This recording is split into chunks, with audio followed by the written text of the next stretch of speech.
Hey guys, today I'm going to explain an action-adventure fantasy film, called D-War, spoilers ahead. Watch out and take care. By the way, from now, I will be using AI voice, in movie explanation videos, in order to upload more.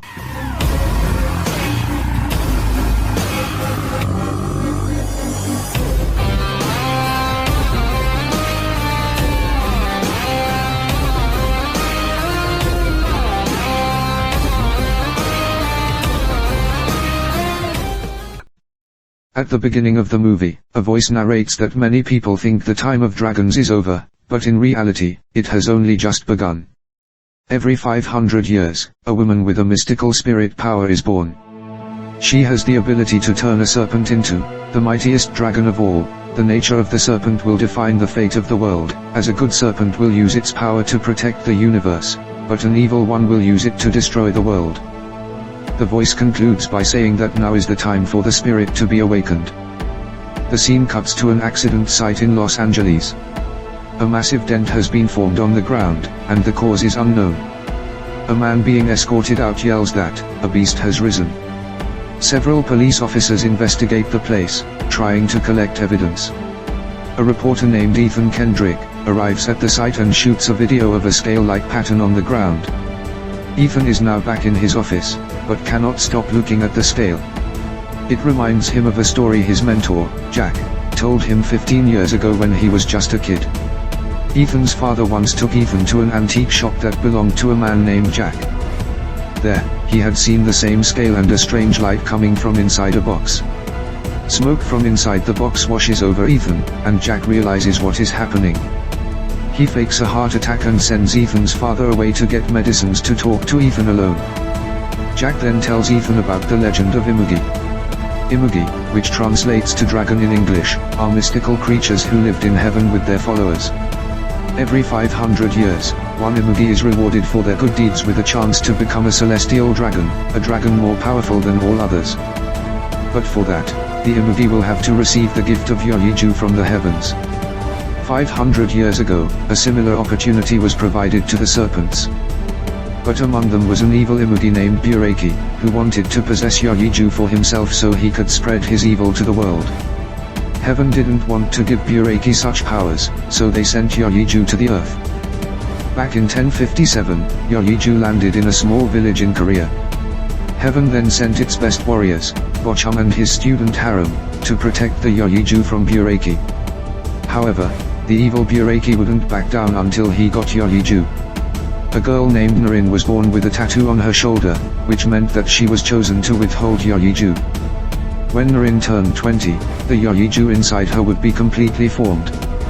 From an early age, the protector of Yoyiju, Bochum, trained Harem to protect Narin and taught him everything he needed to know about Imugi.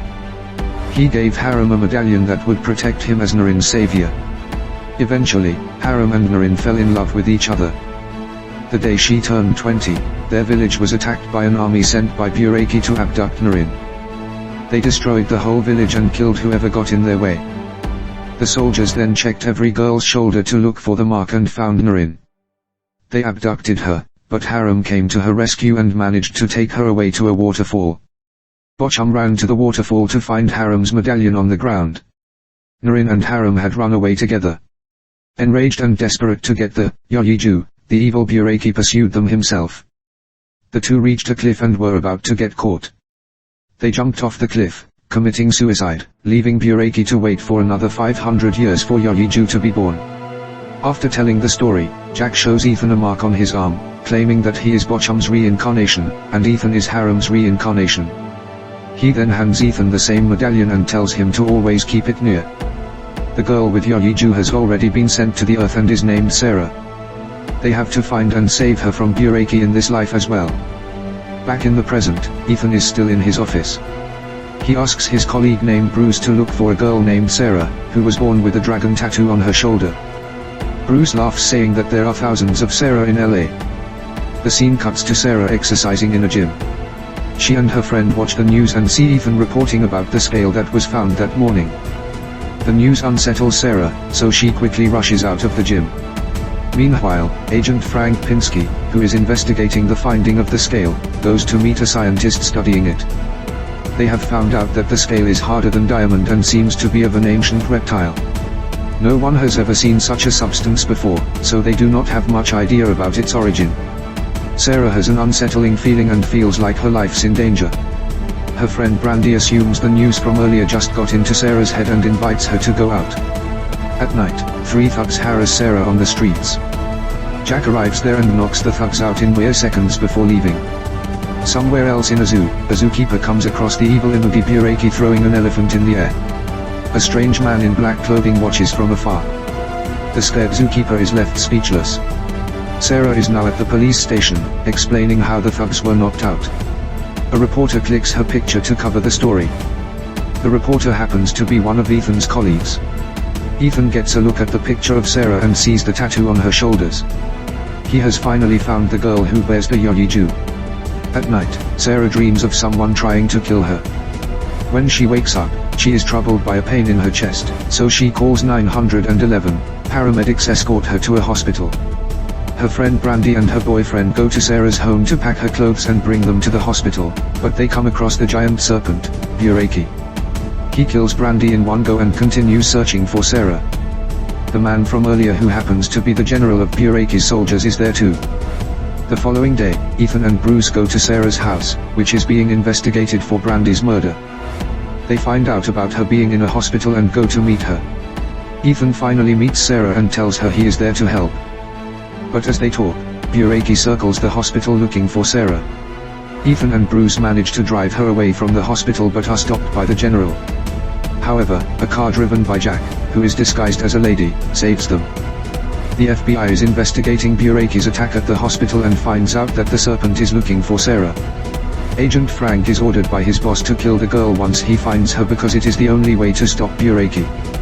Meanwhile, the general summons the army of Bureki called the Atrox Army.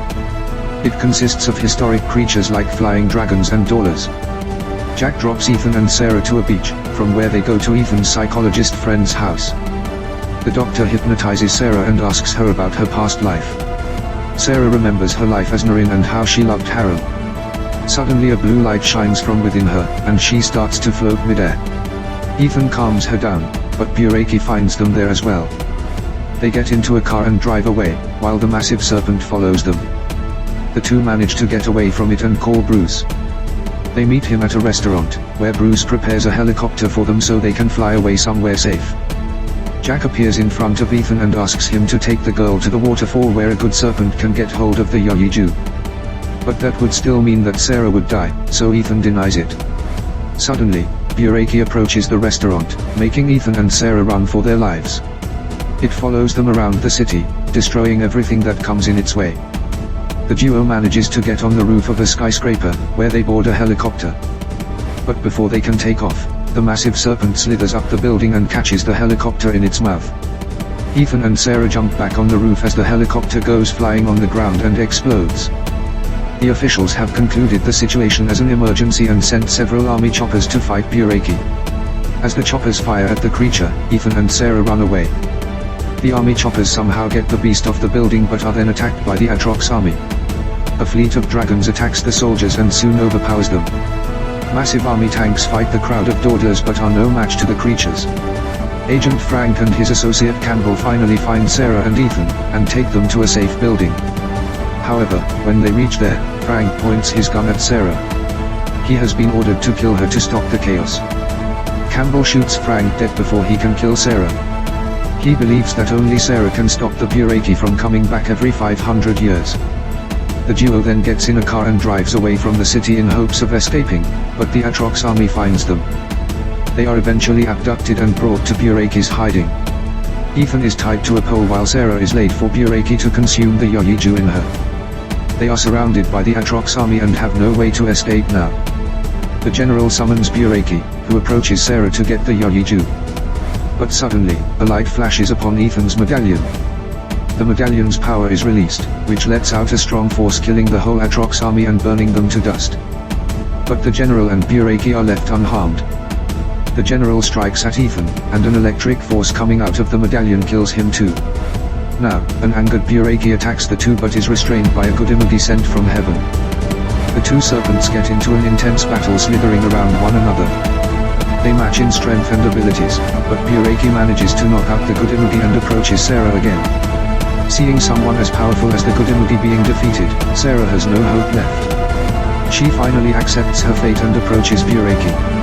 A bright light shines from her tattoo and creates a magical floating sphere. The sphere is the Yoliju. Before Bureki can consume the sphere, Sarah, who can control it, throws it towards the good Imugi. The good Imugi consumes it and turns into the mighty dragon that Bureki wished to be. Sarah falls unconscious to the ground. After transforming into the dragon, the good Imugi is 1,000 times more powerful than Bureki. It strikes at Bureki and throws it to the ground easily. The dragon then tries to go back to heaven, but Bureki latches onto its tail. The dragon attacks it with fire and finally kills the beast. It then approaches Ethan holding Sarah, and throws out Yoliju from its mouth. Sarah's body turns into a magical smoke and forms the shape of her eternal self. She tells Ethan that they will meet again someday and gets sucked into Yoliju. The mighty dragon consumes the Yoliju and flies away to heaven.